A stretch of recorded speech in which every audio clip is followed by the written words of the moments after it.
2013లో కిరణ్ కుమార్ రెడ్డి అధికారంలో ఉన్నటువంటి సందర్భంలో ఉమ్మడి ఆంధ్రప్రదేశ్‌లో ఎవరైతే ప్రభుత్వ ఉద్యోగులు చనిపోతారో వాళ్ళ పిల్లలకి లేకపోతే వాళ్ళ వారసులు ఎవరైతే ఉంటారో వాళ్ళకి కారుణ్య నియామకాలు అంటే వాళ్ళు చనిపోయినందుకు గాను వాళ్ళ కుటుంబాన్ని పోషించుకోవాలన్న కనీస బాధ్యతతో ఉండేటటువంటి వాళ్ళ నియామకాలు ఓకే చేశారు తను. అలా 1300 మంది జాయిన్ అయితే 1200 మంది మల్టీపర్పస్ హెల్త్ అసిస్టెంట్లు ఎంపీహెచ్‌సి పురుషుల విభాగంలో జాయిన్ అయితే వాళ్ళకి సంబంధించి విచిత్రమైనటువంటి మలుపులు తిరిగి ఒక్క కేసు ఒక తీర్పిస్తుంది, ఇంకొక కోర్టు ఇంకొక కేసు ఇంకో తీర్పిస్తుంది. అదేదో అంటారు కదా, 'బొబ్బిలి పులిలో' సినిమా డైలాగ్ ఒకటి ఉంది కదా, కోర్టుకి జడ్జికి తీర్పులు మారితే ఎట్లా అని.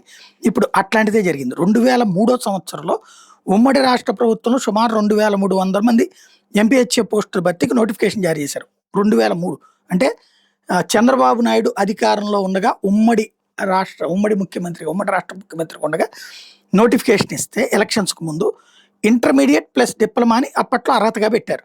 ఆ తర్వాత అర్హతని 10th క్లాస్ ఆర్ డిప్లొమా కిందకి మార్చారు. దీంతో కొంతమంది ఇట్లాగా ఇంటర్మీడియేట్ చదివినటువంటి వాళ్ళు ఇప్పుడు 10th క్లాస్ కూడా పెడితే మేము నష్టపోతున్నాం అన్నటువంటి కోణంలో వాళ్ళు పొజిషన్‌కి వెళ్ళారు. సుప్రీంకోర్టు దాకా వెళ్తే సుప్రీంకోర్టు 2012లో 10th క్లాసే ఫైనల్ చేస్తూ 10th క్లాస్ ప్లస్ డిప్లొమా ఉంటే చాలు అంటూ సుప్రీంకోర్టు తీర్పిచ్చింది. దీంతో వాస్తవంగా 10th తర్వాత ఆ పైన చదివినోడికి ఆల్రెడీ ఉద్యోగం చేస్తుంటే ఇంకేంటి ప్రాబ్లం, ఉండనియాలి కదా. కానీ ఇంటర్ ప్లస్ డిప్లొమా అర్హతతో ఏళ్ల తరబడి సేవలు అందిస్తున్న 1200 మంది ఉద్యోగాలు పీకబడేశారు. 10th కంటే ఇంటర్ ఎక్కువే కదా. ఇంటర్ అర్హత ఉండాలి, 10th కాదు అంటే గనక అప్పుడు అన్న ఒక అర్థం ఉంది. 10th అర్హత అన్నప్పుడు 10th కంటే ఇంటర్ అర్హత, డిగ్రీ అర్హత ఉంటే వాళ్ళు అర్హతలు కాదనట్టే చెప్తారు.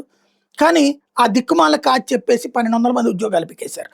వాళ్ళు ఉద్యోగాలు కోల్పోయిన 1200 మంది ఏళ్ల పాటు సేవలు అందించున్నారు. 2003 నుంచి 2012 దాకా, అంటే 9 ఏళ్ళు పనిచేస్తున్నారు వాళ్ళు.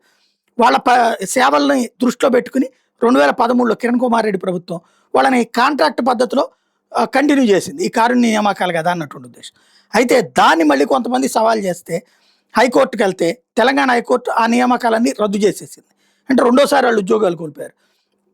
దాని మీద ఇప్పుడు సుప్రీంకోర్టుకి వెళ్తే 2013లో తిరిగి వాళ్ళని నియమించాలని రాష్ట్ర ప్రభుత్వం ఇచ్చిన హామీని సుప్రీంకోర్టు పరిగణలోకి తీసుకుంది.